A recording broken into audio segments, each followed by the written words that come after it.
Senhoras e senhores, bom dia. Inicia-se nesse momento a transmissão da videoconferência para a abertura do ano judiciário de 2022 no Tribunal Regional do Trabalho do Paraná. Evento que tem por objetivo o congressamento dos operadores do direito do trabalho no estado do Paraná, em celebração que antecede a primeira sessão ordinária deste exercício do Tribunal Pleno e do órgão especial. Em virtude das atuais medidas de prevenção, controle e enfrentamento à disseminação do coronavírus, esta solenidade será realizada em formato híbrido, com limitação de presenças em plenário e em plataforma de videoconferência com transmissão ao vivo pelo canal da Escola Judicial do Tribunal no site YouTube. Nesta oportunidade, teremos a honrosa participação de Sua Excelência, a ministra Carmen Lúcia, do Supremo Tribunal Federal, que proferirá a conferência com o tema A Justiça sob a Visão das Mulheres. Presentes na sala virtual desta cerimônia, Suas Excelências, os desembargadores integrantes da Corte, o presidente da Associação dos Magistrados do Trabalho da 9ª Região, juiz Roberto Dalla Barba Filho, na pessoa de quem saudamos os excelentíssimos juízes de primeiro grau que nos acompanham, a secretária adjunta da Ordem dos Advogados do Brasil, Seção do Paraná, e também presidente da Associação dos Advogados Trabalhistas do Paraná, doutora Roberta Bage Santiago Sarmento, na pessoa de quem saudamos os advogados que nos assistem. Para a abertura do ano judiciário de 2022, anunciamos a palavra de Sua Excelência, a presidente do Tribunal Regional do Trabalho da 9ª Região, desembargadora Ana Carolina Zaina.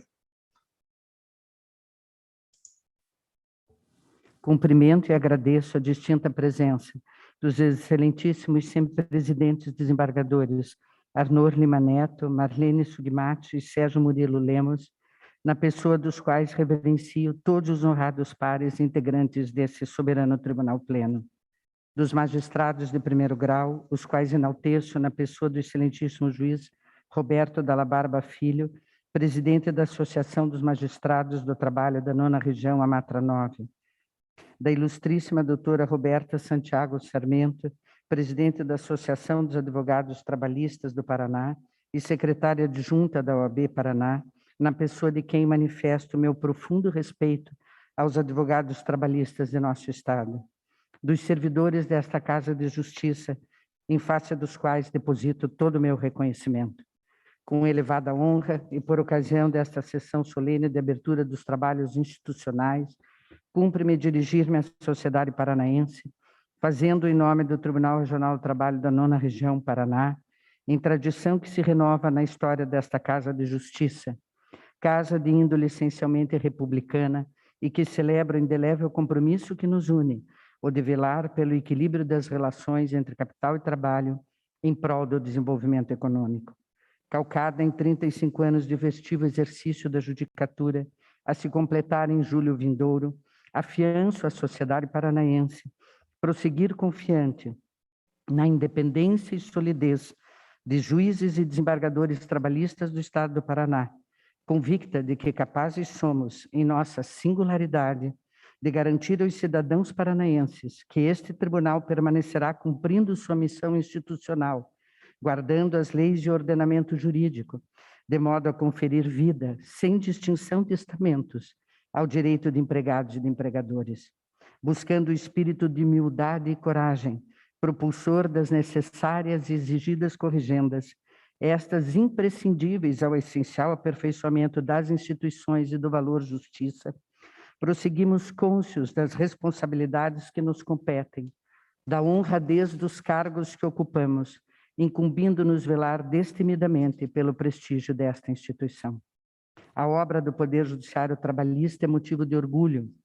Restrinjo-me a exemplificar o meritório desempenho de magistrados que, em meio às insondáveis incertezas decorrentes da aguda pandemia, proferiram em 2020 e 2021, como atestam os índices de desempenho extraídos do Sistema e Gestão do Conselho Superior da Justiça do Trabalho, respectivamente 161.288 e 162.799 julgamentos, dos quais 75.554 e 96.884 em primeiro grau de jurisdição e 85.734 e 65.955 colegiados, período em que o volume de demandas ajuizadas totalizou para cada um dos mencionados anos 143.291 e 126.166 novas ações, atestando, frente à cultura brasileira,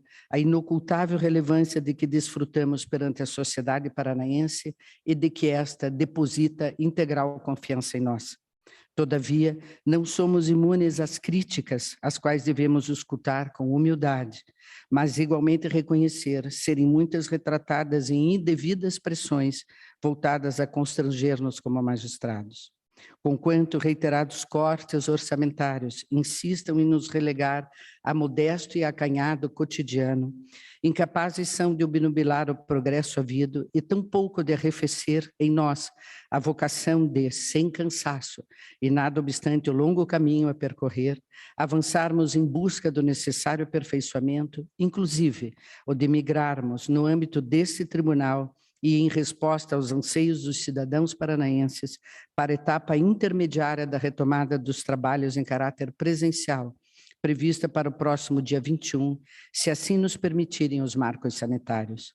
A capilaridade alcançada pela Justiça do Trabalho do Paraná, mercê do grandioso empenho de ex-presidentes deste tribunal e de lideranças políticas de nosso Estado, aviva-nos a memória para a necessária presença física do juiz, desde a capital aos rincões, cumprindo-nos estar, em nome da máxima efetividade e da inafastabilidade da jurisdição, onde o povo está.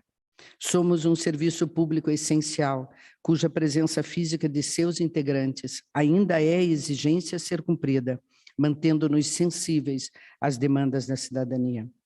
A irreversível transformação pela qual passa o Poder Judiciário, em suas significativas conquistas, particularmente a patrocinada pelo notável avanço das novas tecnologias, facultando o teletrabalho, ao qual rendo o meu mais vivo reconhecimento, urge ser compatibilizada com a máxima efetividade da prestação jurisdicional em suas múltiplas vertentes, dever a pesar sobre ombros de magistrados e servidores, não consentindo, ao menos nesta quadra histórica, torne-se o teletrabalho a regra aplicável indistintamente a todos, de modo a diluir nossa presença junto ao âmago da sociedade, esgarçando os laços que nos tornam essenciais à entrega da justiça.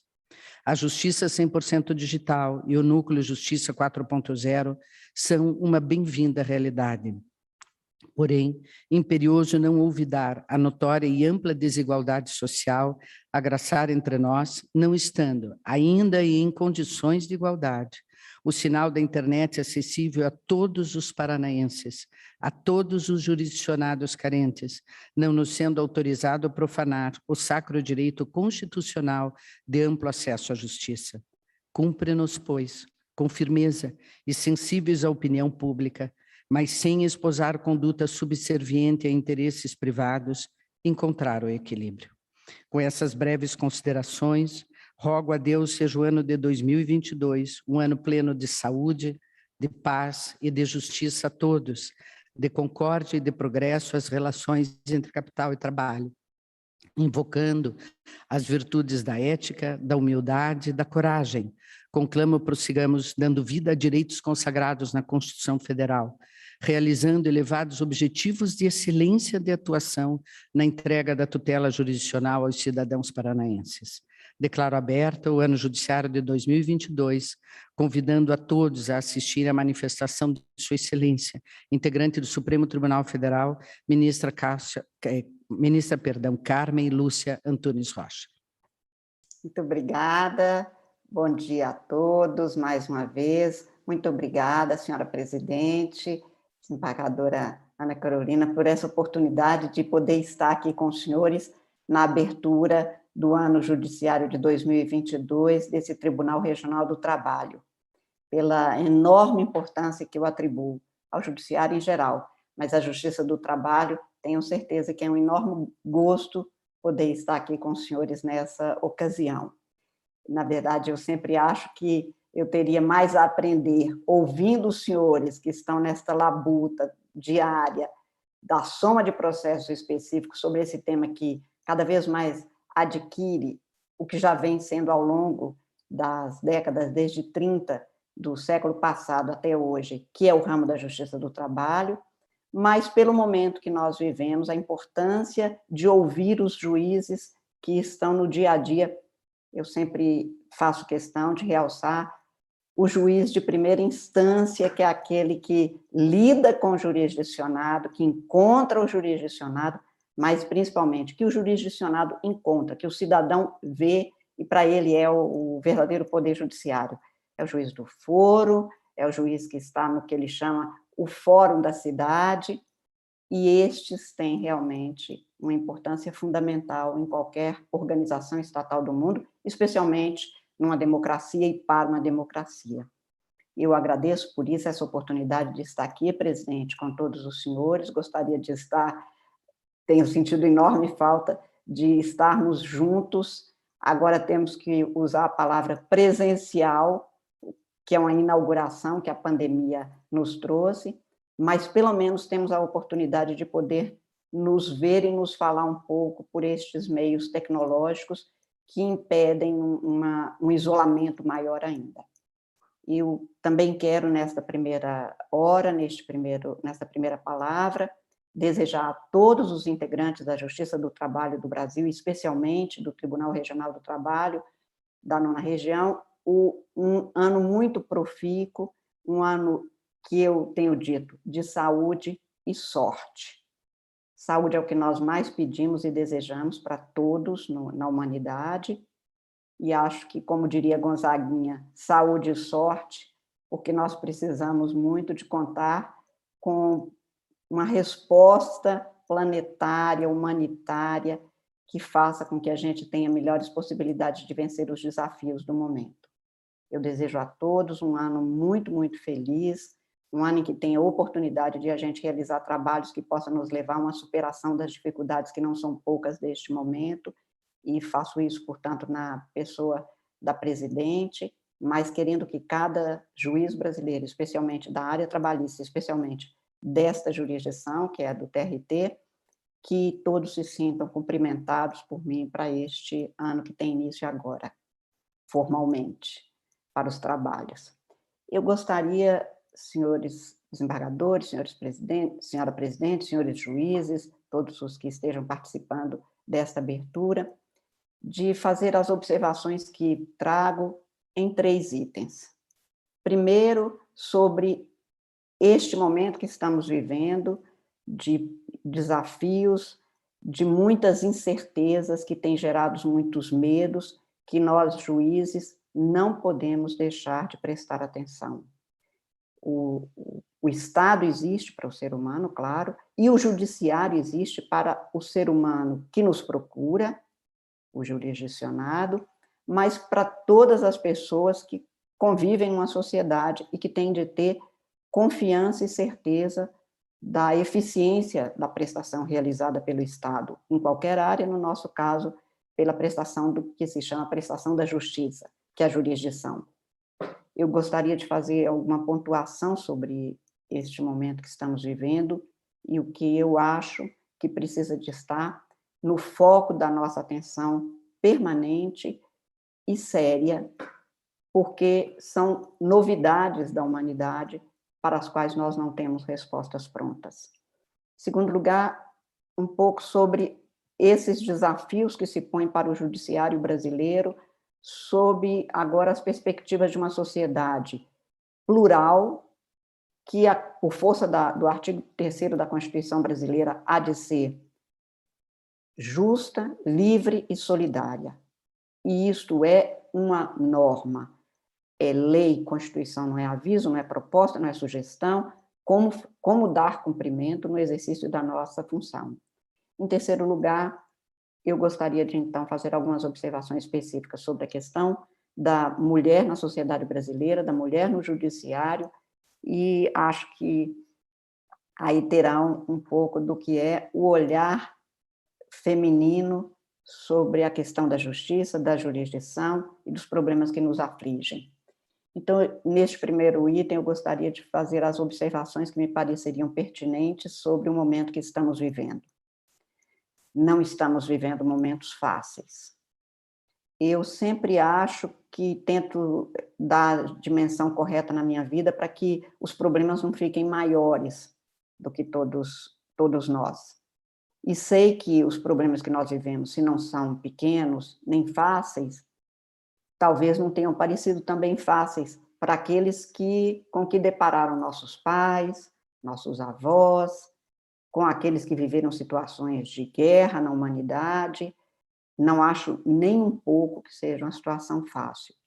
Eu sempre lembro, presidente, quando me atenho às dificuldades momentâneas na minha vida, na vida do Brasil, na vida da humanidade, neste tempo que vivemos, e tentando pôr as coisas numa perspectiva que não seja tão grandiosa, que poderia desanimar as pessoas a procurar soluções, que o Carlos Drummond de Andrade, num poema Nosso Tempo, que é da década de 40, portanto, depois da Segunda Guerra Mundial, momento em que o ser humano viu do que o ser humano é capaz na sua desumanidade.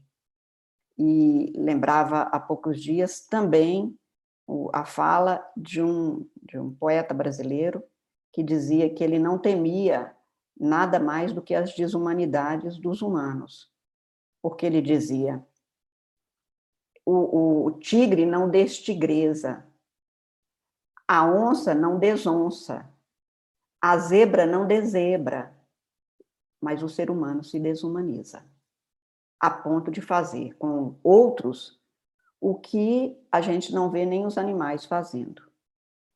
E naquele poema, Drummond dizia, do Nosso Tempo, que este é um tempo de partido, tempo de homens partidos.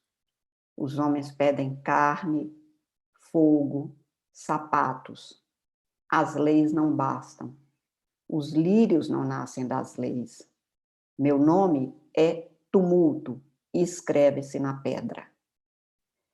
E eu fico pensando que se na década de 40, depois da Segunda Guerra Mundial, dos horrores da Segunda Guerra Mundial, praticados pelos homens, Drummond achava que aquele era um tempo de tumulto, fico me perguntando o que ele escreveria hoje.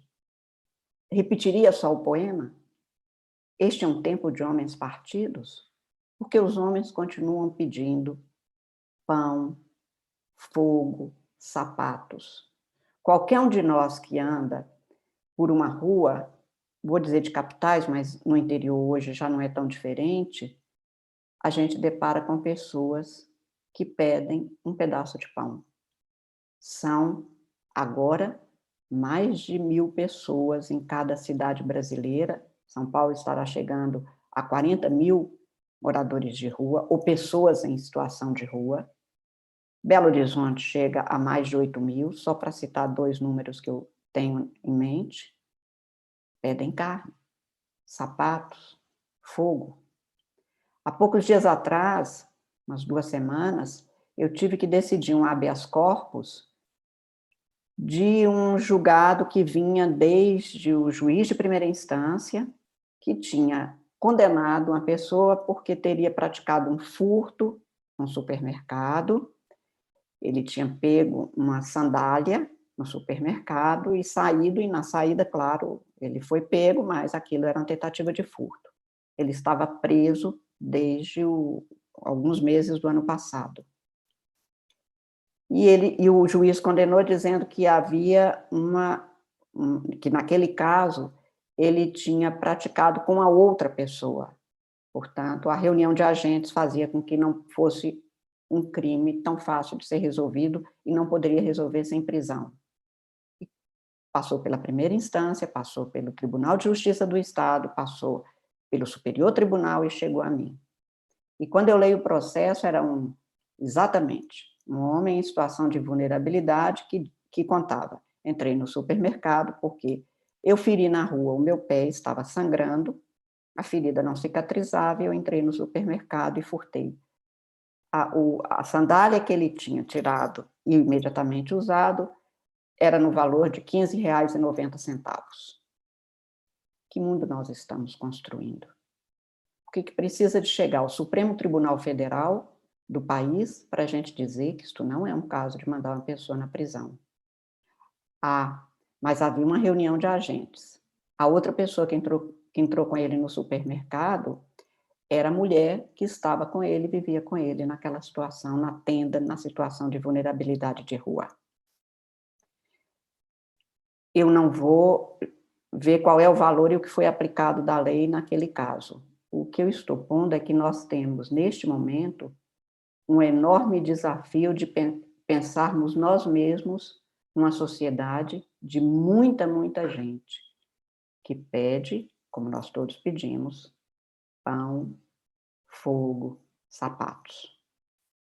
Este quadro é do Brasil, é do mundo inteiro, mas, claro, eu sou cidadã brasileira e servidora pública no Brasil da área do judiciário.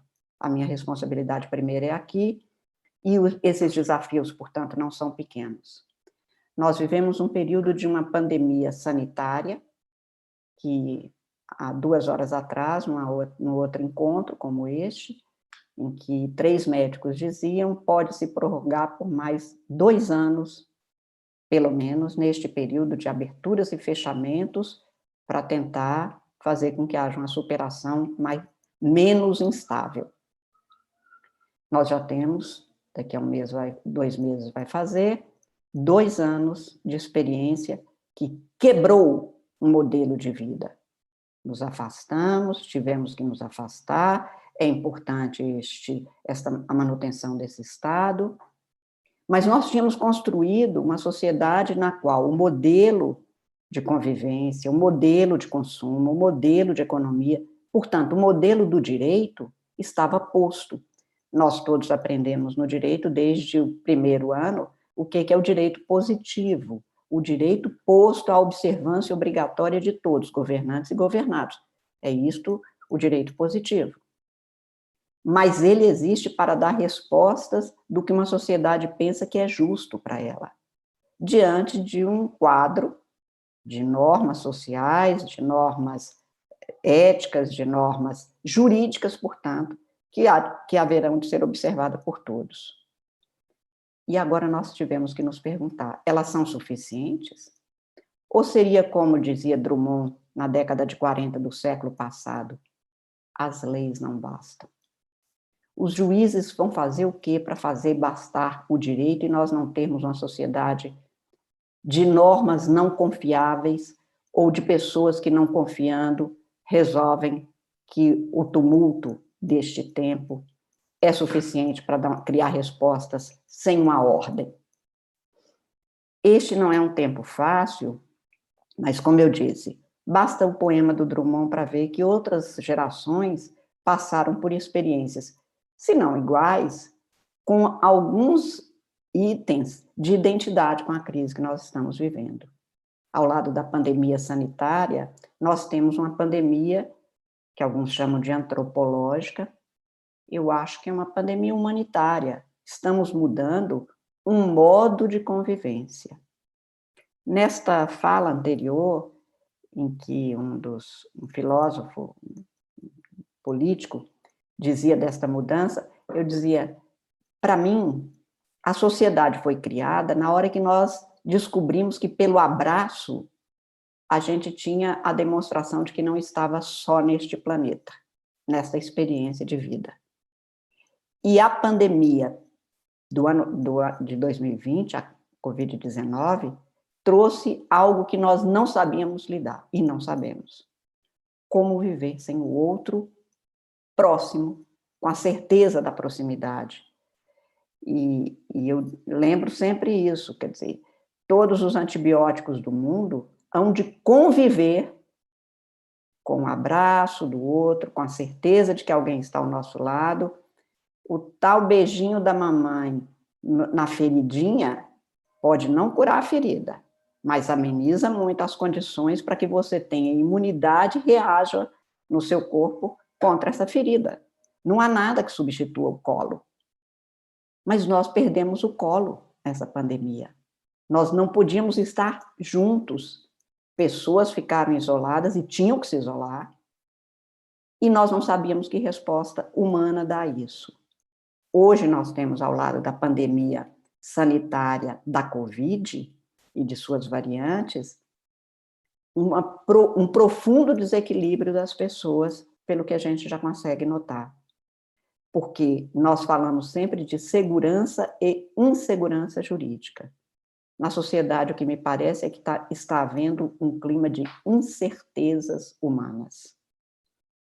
O direito é um instrumento que nós temos ainda para tentar aprontar respostas e oferecer à sociedade para que a gente supere isso.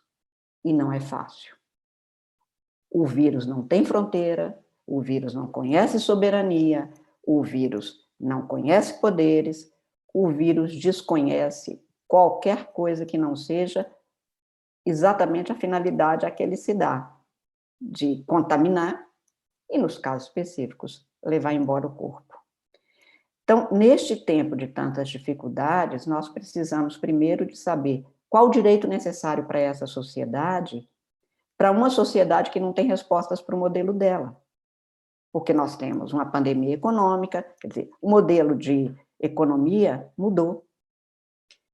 Tudo isso, para mim, ficou mais complicado no final do ano passado, eu diria, e estou nomeando período apenas como referência, porque eu noto uma situação de muito medo de todo mundo, na humanidade, e não é só no Brasil.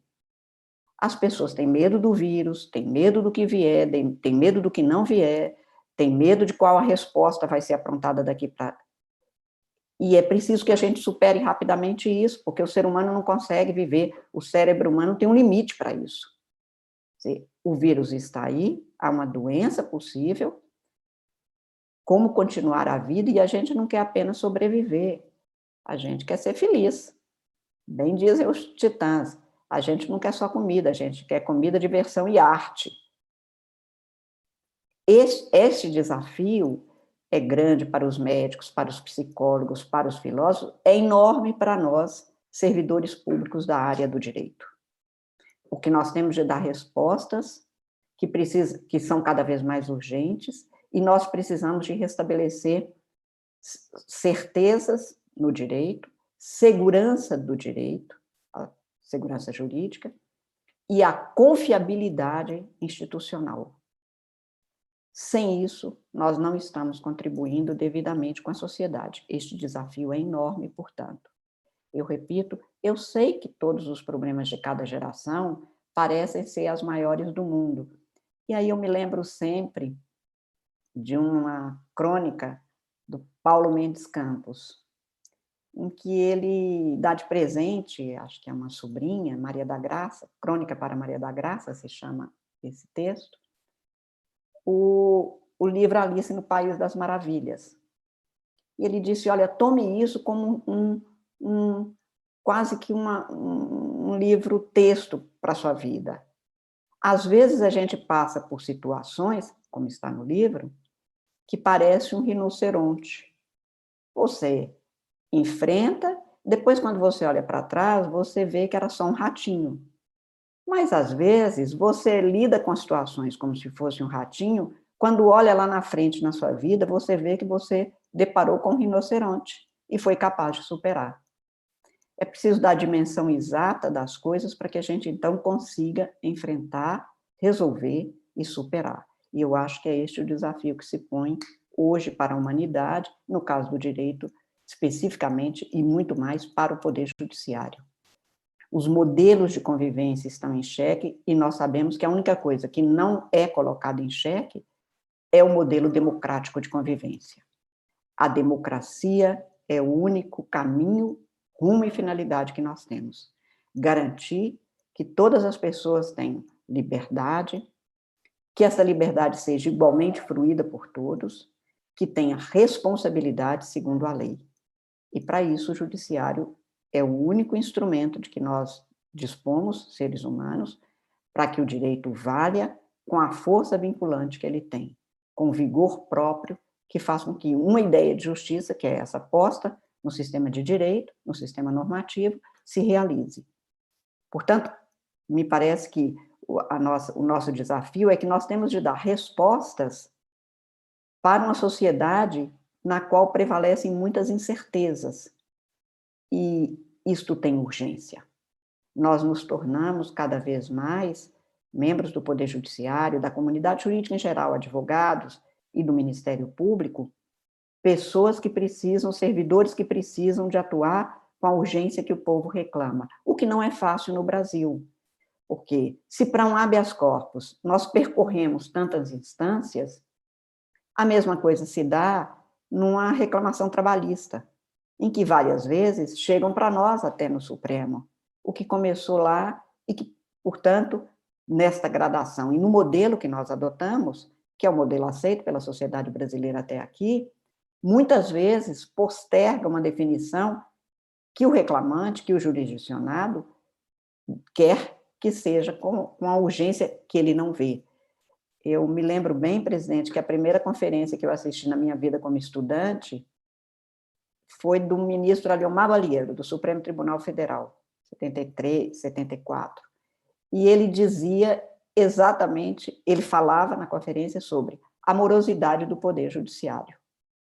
E quando eu vejo isso, eu vejo que 50 anos depois, muitas vezes, mas muitas, eu participo de debates discutindo aquilo que eu vi quase menina, com 17 anos, para resolver realmente que eu queria o direito, que era a morosidade do Poder Judiciário. O Aliomar Balieiro, quando chegou no Supremo, recebeu quase 1000 processos no gabinete, ficou extremamente nervoso, há uma passagem célebre dele aqui no Supremo. Quando eu entrei, eu recebi 17.000 processos sob a relatoria da ministra Ela e do ministro Jobim, que eu herdava. E eu sempre vejo o que aconteceu, portanto, no direito brasileiro, para ter esta gama de processos que nós temos, e cada um quer que cada um de nós, juízes, leia o seu processo da capa, ainda que eletrônica, até a última linha, mas quer rapidez, sendo que alguns juízes têm sob a sua responsabilidade, às vezes na área criminal, às vezes na área de direito de família, na área de violência contra a mulher. Esses dias uma juíza me dizia: ministro, eu tenho 15.000 processos sob a minha responsabilidade. E se quer uma urgência que o direito reclama, que a justiça reclama, mas o direito impõe o seu trâmite regular. Tudo isso é um desafio para a gente pensar que sociedade temos, que sociedade queremos ter, e qual é o nosso papel para que a sociedade chegue a este intento, mantendo a sua esperança, as suas utopias realizáveis, e qual é o nosso papel exatamente agora, e não é daqui a 5 anos, nem daqui a 10 anos. Então, primeiro item que eu faria uma referência é assim: estamos num momento de desafios, de perguntas que são perguntas inéditas, que a pandemia impôs, a pandemia sanitária, a pandemia política, a pandemia econômica, mas também um período em que nós podemos colaborar para dar essas respostas, e para isso acho que precisamos de estar atentos à nossa função, com a responsabilidade que lhe é inerente, com o cuidado que é do humano, e especialmente com a união entre nós, que propicie que cada um de nós possa colaborar com as suas ideias, porque não é alguém sozinho dentro de um gabinete que vai conseguir dar boas respostas. É preciso que cada resposta, cada proposta seja confrontada. Acho que nós do Poder Judiciário somos capazes, como estamos fazendo agora, de nos reunir e oferecer alternativas até chegar, se não a consensos, a sínteses daquilo que forma consensos. O segundo item que eu gostaria de, portanto, fazer referência é a questão do papel do Poder Judiciário na democracia e o papel do Judiciário do trabalho na democracia brasileira especificamente. Não existe democracia sem Poder Judiciário independente e um Poder Judiciário no qual o cidadão possa acorrer, recorrer e confiar. O Poder Judiciário tem tido um desempenho que, muitas vezes, se a gente tomar só o modelo da Faculdade de Direito, parece o mesmo desde sempre.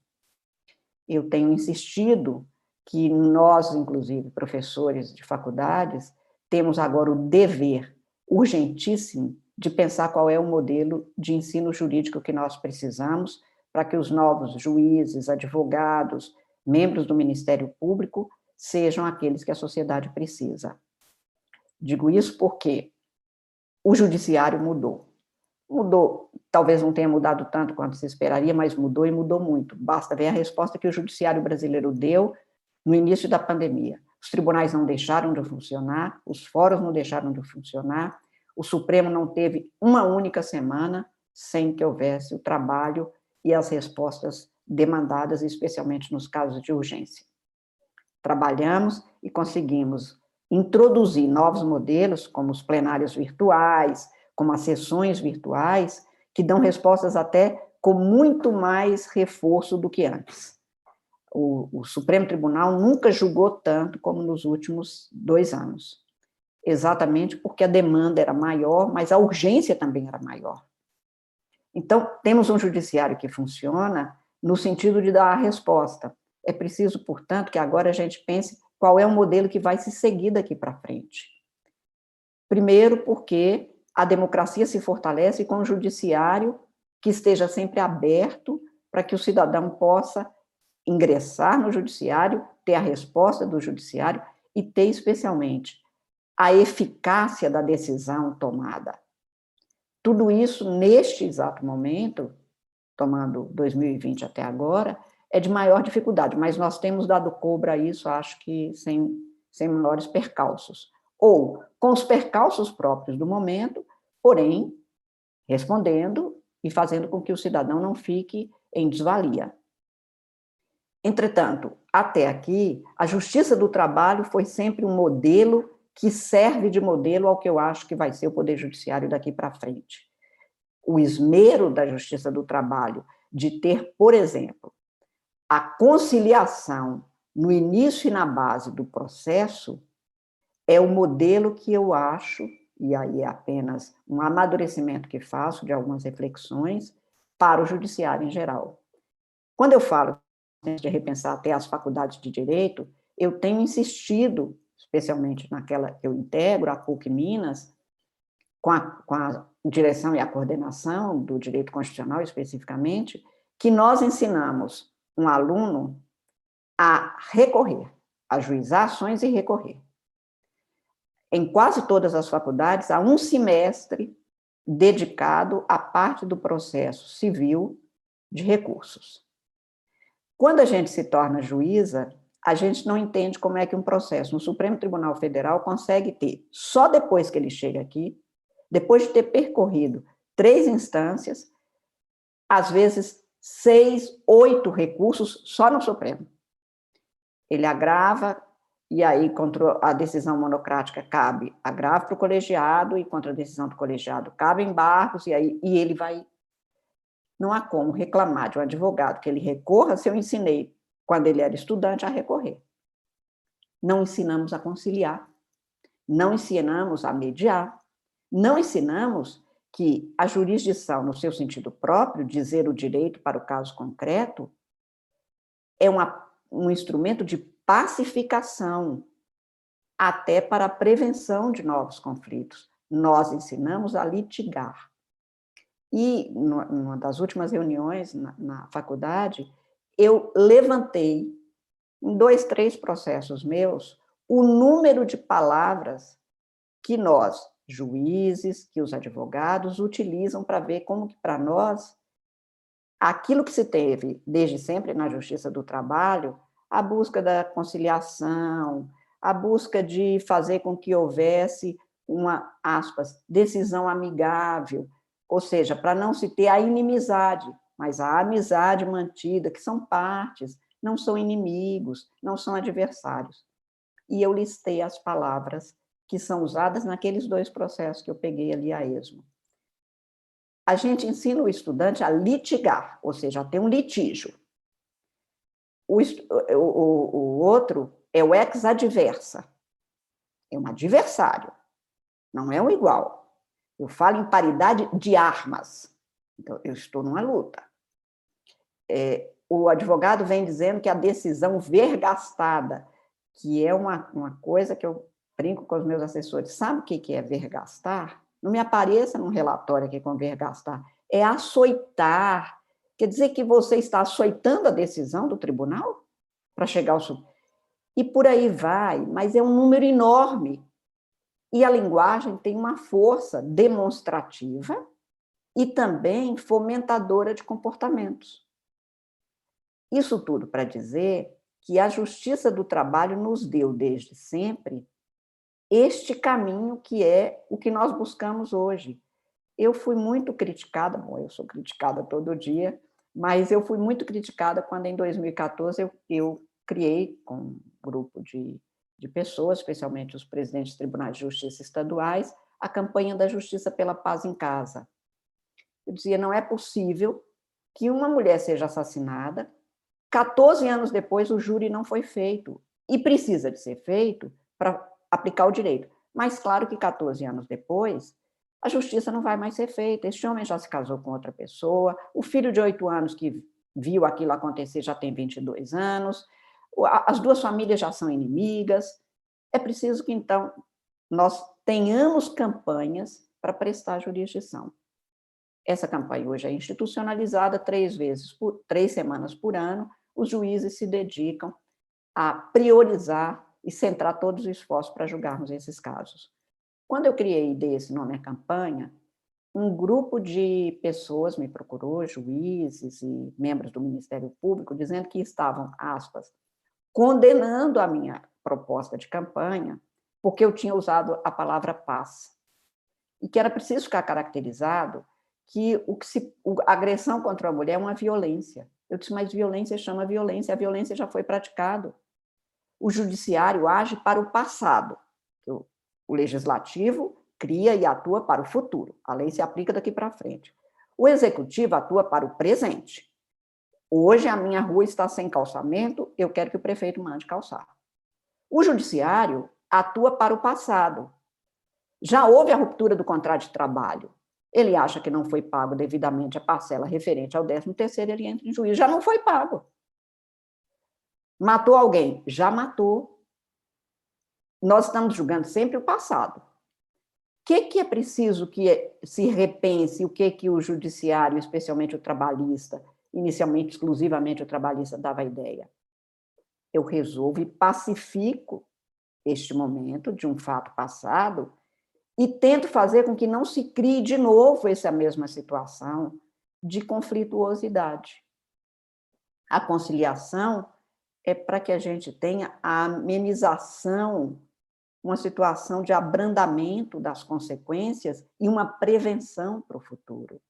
Mas nós, professores de direito, não ensinamos isso desde sempre, como fez a Justiça do Trabalho. Eu acho que o caminho do judiciário vai muito nesta linha de buscar. Hoje nós temos arbitragem, hoje nós temos a conciliação, mas de buscar fazer, a partir da faculdade, que o judiciário não seja sempre o centro de litígios no sentido de conflitos, com decisões que são vergastadas, para usar a expressão tão comum dos advogados, também de alguns juízes, a decisão que é questionada com palavras fortes, como se fosse realmente uma luta entre inimigos, mais do que adversários.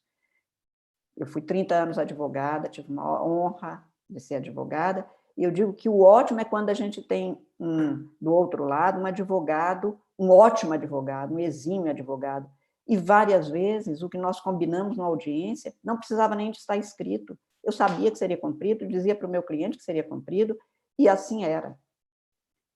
Esta confiança de que se tenta fazer a justiça mesmo, o que é justo naquele caso, nós precisamos de pensar como dar agora o contorno institucional, no sentido dos institutos jurídicos, para que prevaleça como modelo de direito.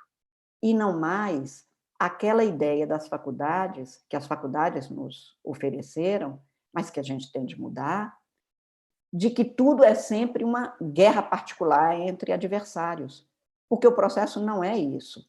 O processo é uma tentativa de solucionar por um terceiro, que é o juiz, exatamente para que as partes não digladiem, que é outra expressão usada, né?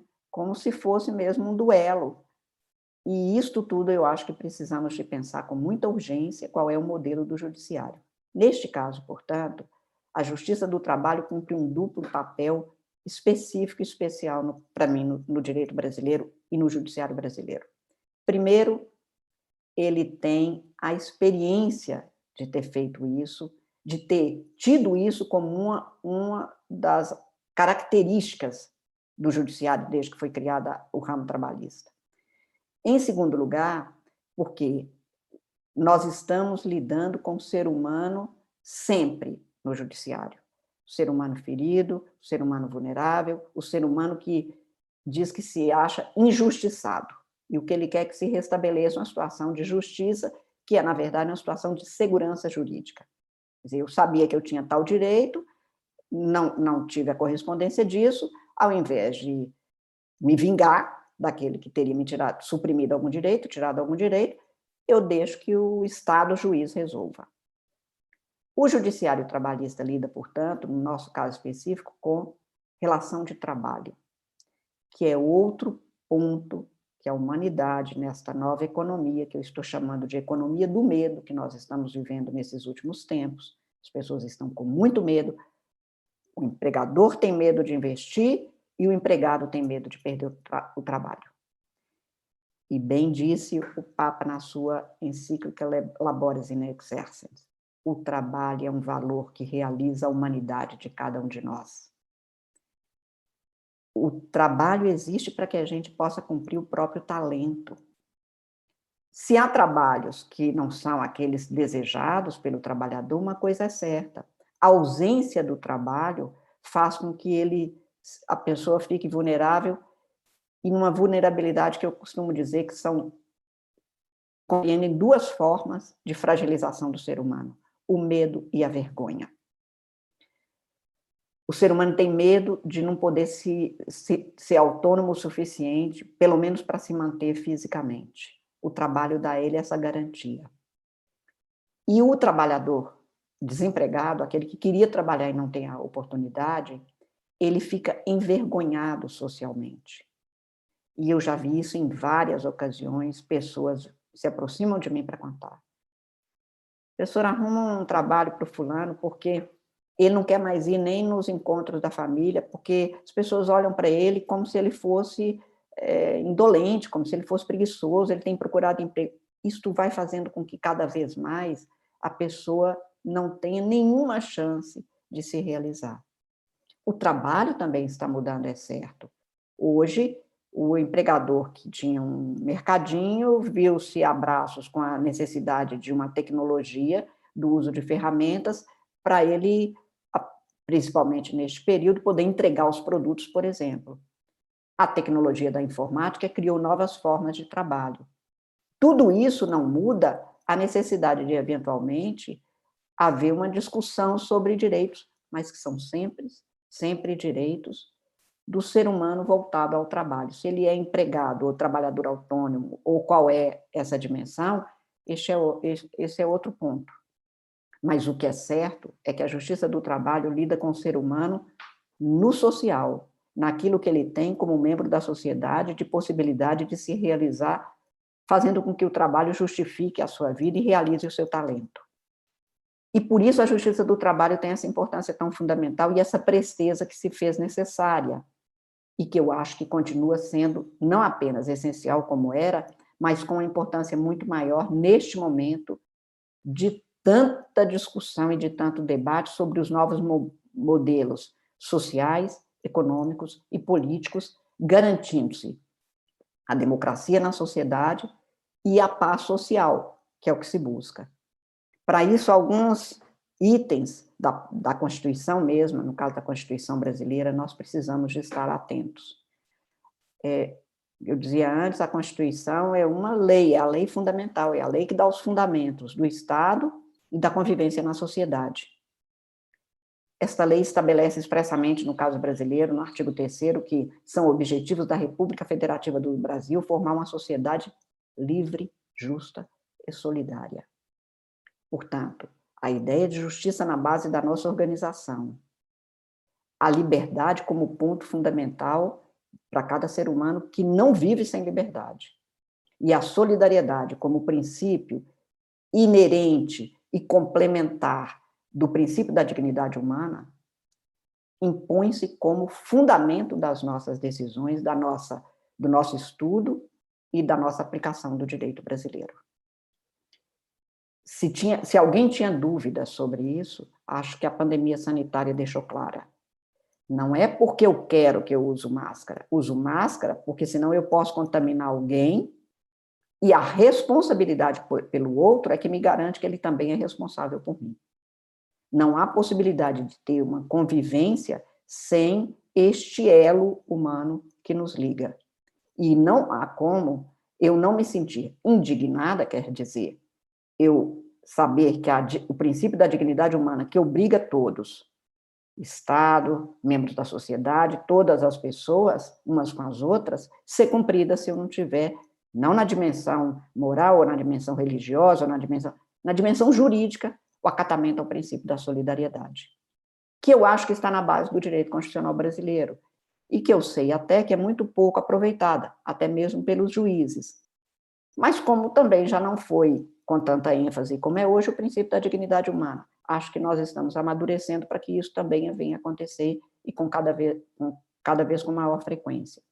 Acho que, portanto, a Justiça do Trabalho cumpre no Brasil este papel exemplar que pode servir para os outros ramos do direito, que já há um princípio, eu diria quase uma cunha para encaminhar neste sentido, ao exemplo e a demonstração de que isto cumpre uma função de pacificação social, porque somos uma sociedade muito fraturada, uma sociedade em que a intolerância vem tomando conta, e isto tudo leva a uma situação de conflituosidade permanente, que é o contrário do modelo de Estado que está traçado na Constituição brasileira e posto à observância de todos, governados e governantes, principalmente, que precisam de acatar. O último item que eu queria rapidamente, já se vai um tempo da minha fala, mas eu vou passar rápido, é a questão da presença da mulher ou do olhar feminino sobre o judiciário. A sociedade é uma sociedade plural, a sociedade é composta de homens, de mulheres, e nós temos uma história extremamente cruel contra nós, mulheres. É cruel porque há preconceitos e a estrutura do poder foi feita exatamente para que não houvesse a participação da mulher. Eu canso de lembrava num belo encontro de sexta-feira passada, que nos reunimos para discutir as questões principais das mulheres hoje, eu punha exatamente isso, que é tão subliminar, mas tão forte, que desde sempre, quase todos nós que tivemos alguém para contar história quando a gente era criança, nos contava, por exemplo, a história da gata borralheira. Primeiro, já era uma gata, era um bichinho que ficava no borralho. Este é o seu canto. E para cada uma de nós mulheres, e cansamos de ouvir, especialmente na geração que antecede a minha, que mulher tinha que saber qual é o seu lugar. Para o lugar de qualquer ser humano é o lugar que ele fizer e que ele conseguir constituir e quiser. Este acantonamento das mulheres, claro, era porque a política se discutia na sala. A mulher tinha este papel de manter-se na cozinha. Eu lembrava, nessa reunião de sexta, que eu sou de uma geração que viu, nem tanto na minha casa, mas nas casas das minhas tias, cansei de ver meus tios dizerem assim, no aniversário da fulana, eu vou dar um liquidificador novo para ela, eu vou trocar o fogão dela, vou trocar a geladeira, quer dizer, essa parte era pessoal, intransferível só da mulher. Essa parte, o borralho, a cozinha, era nosso. A sala, onde os homens se reuniam com seus charutos e bebidas, não era espaço da mulher. Isto mudou. Estamos falando, estamos chegando a espaços, não por bônus, mas porque a dignidade humana impõe que cada um possa cumprir o seu talento, possa realizar e possa contribuir. Porque só quem está naquela situação é que sabe dizer como realizar o seu desígnio, aquilo que é o seu talento, a sua vocação. E a participação da mulher no judiciário faz com que aquilo que foi uma conquista desde o final da Idade Média, de sermos julgados por iguais, impõe também a igualdade de gênero. No caso brasileiro, nem dúvida, porque o artigo 5º da Constituição traz em seu inciso 1 que todos são iguais perante a lei, e ali, homens e mulheres são iguais em direitos e deveres nos termos desta Constituição. Os direitos e deveres iguais são o direito também de disputar igualmente e contribuir, porque quem tem cargos públicos sabem bem, todos os juízes sabem, a presidente sabe muito mais, que os ônus são muito maiores que os bônus. Porque é isso, conviver, coordenar, administrar espaços onde há vários colegas talentosos, igualmente competentes para exercer o mesmo cargo, não é uma tarefa fácil. Lidar com o processo pode ser complicado um caso, mas o processo em si não é. Mas lidar com o ser humano é muito mais difícil. E é isso que a gente faz, mas é preciso que todo mundo realmente também exerça ônus com igualdade de condições e que não se vejam em cargos públicos apenas poderes. São deveres que nos são impostos, são restrições que nos são definidas, são limitações que nos são feitas, e numa sociedade tão preconceituosa contra a mulher como é a nossa, e é enormemente preconceituosa, eu escuto, menos do que uma pessoa que não teve as oportunidades que eu tive, que depois que começou essa história de tanta mulher em tanto espaço, as coisas se complicaram. Não, as coisas estavam complicadas, inclusive para nós mulheres, há muito mais tempo, e somos a maioria da sociedade brasileira hoje. Escuto também que as mulheres conquistaram o direito de ter até um percentual, uma cota nas campanhas eleitorais, mas não se vota porque os partidos políticos nem davam espaço para campanha, nem espaço de rádio e televisão, nem recursos, o que era uma sabotagem, porque desde 96 nós temos uma norma estabelecendo os 30%, mas não se dava as oportunidades. No judiciário não foi diferente. Nós ainda temos, a Justiça do Trabalho é a única que tem hoje uma quase paridade, um número maior de mulheres, especialmente nas instâncias iniciais, em que é por concurso, e aí as mulheres entram. Nós temos tribunais no Brasil que não há uma única mulher. E, portanto, mantemos uma estrutura em que se chega aos cargos por concurso, mas não se chega à chefia, à direção. Isto é apenas a constatação de um quadro que ainda precisa de grandes mudanças, repito, não por disputa, pelo contrário, nós queremos uma sociedade de homens e mulheres em condições de participarem, contribuírem, se onerarem com os ônus desses espaços, mas fazer com que quem venha depois de nós sejam não adultos, apenas adultos responsáveis. Nós queremos responsabilidade, mas nós queremos homens e mulheres felizes. Eu acho que a experiência na vida é dada exatamente para que a gente possa propiciar essas condições para que os outros tenham participação e possibilidade de ter os seus direitos sem precisar de questionar a todo tempo e a todo lugar. A mulher tem um olhar diferente, talvez, especialmente porque a história mostra que o nosso cuidado fica sempre por nossa conta, ou mais por nossa conta, embora haja hoje, cada vez mais felizmente, homens que tenham a mesma participação e até uma presença maior no que se refere aos cuidados da empresa, os cuidados da família, mas isto foi sempre posto na conta das mulheres. Nós temos a dupla jornada, quando não a tripla jornada de trabalho, nós temos uma violência que vai desde a violência física até a violência econômica, psicológica contra a mulher. E esse é um dado comprovado. Nos primeiros 4 meses da pandemia, em alguns estados brasileiros, o aumento da violência doméstica contra a mulher cresceu em até 40%. O CNJ acabou adotando aquela providência de fazer a campanha da marca na mão nas farmácias, porque, claro, o agressor estava dentro do espaço da agredida e ela não tinha condições sequer de representar contra ele. Essa situação prevalece, nós temos agora, estou trabalhando exatamente porque as audiências feitas, no caso de processos de violência contra a mulher, violência doméstica, só há pouco tempo que nós descobrimos, porque algumas acabaram escrevendo, mandando cartas para mim, que elas faziam audiência em casa, as audiências virtuais não cabem nesses casos, mas não tinha muita alternativa e acabamos adotando, e o agressor é que segurava o celular para que o juiz do outro lado perguntasse. Claro, o juiz não sabia que era isso que estava acontecendo. E ela, então, se retratava de tudo que ela tinha denunciado, e alguns órgãos do Ministério Público começaram a entrar com denunciação caluniosa contra a mulher. Isto tudo é uma formação que nós precisamos de saber que acontece, que não é longe de nós, que está perto de nós e que é responsabilidade de cada um de nós. Por isso é que a participação de homens e mulheres em todos os espaços da atividade privada, da atividade pública, da atividade estatal, demandam essa composição de olhares, porque é desses tantos e quantos olhares que nós teremos a formação de uma ideia de justiça que se extraia como aquilo que é o consenso que deve prevalecer na sociedade.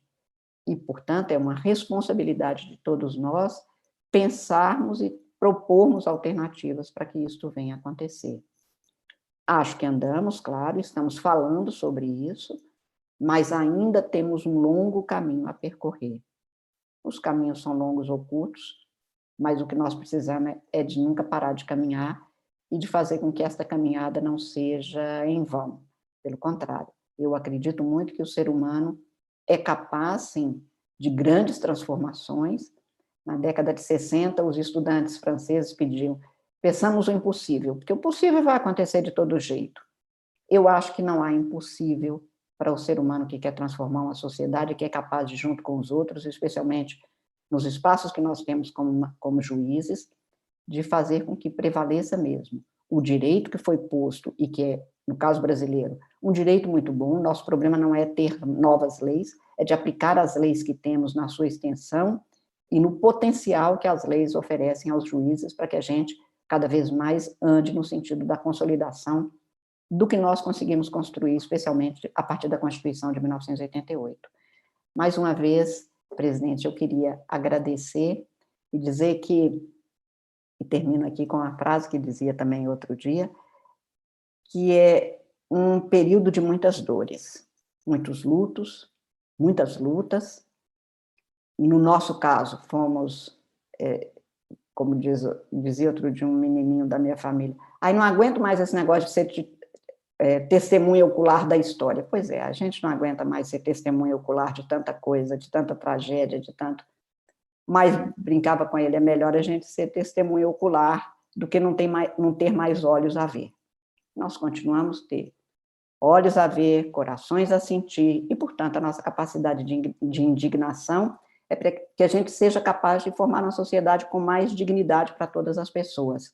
Para aquele que está na situação de rua, que não pode viver nessas condições, nem se manter nessas condições, para todos nós que estamos nos nossos gabinetes, podendo trabalhar e devendo trabalhar para que haja uma transformação desse estado de coisas. Paulo Mendes Campos também dizia que você gosta de gatos, lembrando o Alice no País das Maravilhas. Experimente a situação do rato. Nós, juízes, temos o dever de tentar nos colocar no lugar dos outros.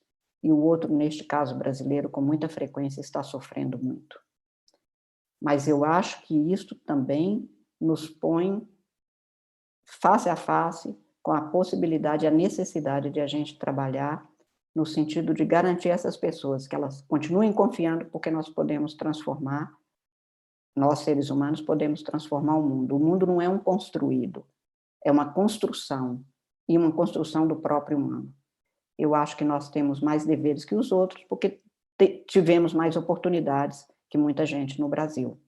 Mas também temos que contar com todos eles e ouvir todas as pessoas para que a gente seja capaz dessa construção.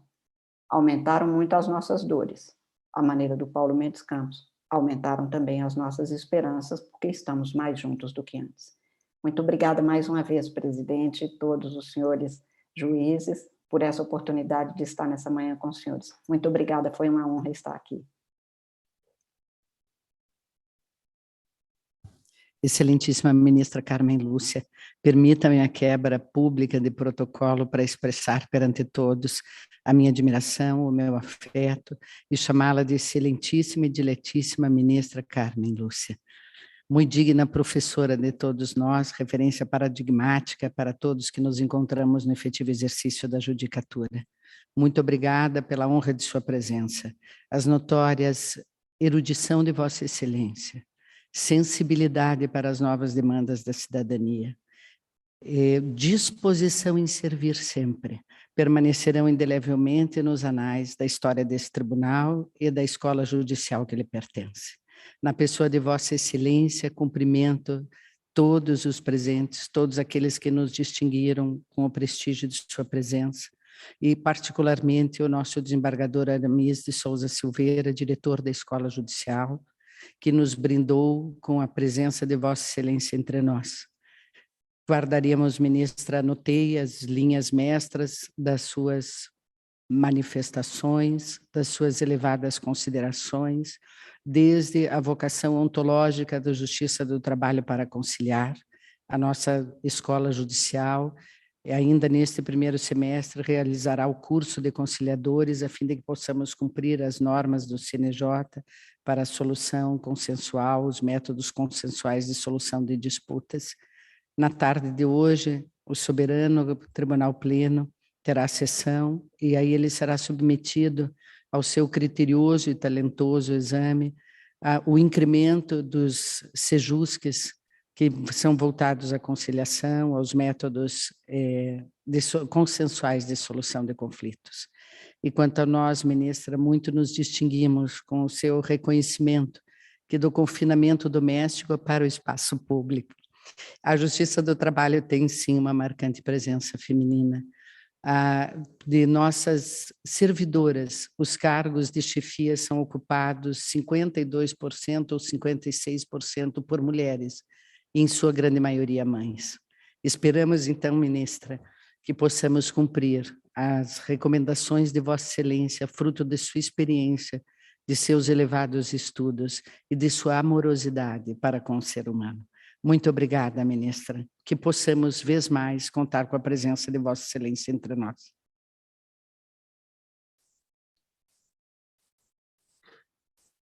Em nome da presidência do tribunal, renova-se aos presentes nossa gratidão por sua assistência. Encerra-se, neste momento, a transmissão da abertura do ano judiciário de 2022. Após as 14 horas, terão início as atividades judiciárias do Tribunal Pleno desta Corte. Tenham todos uma boa tarde. Peço licença.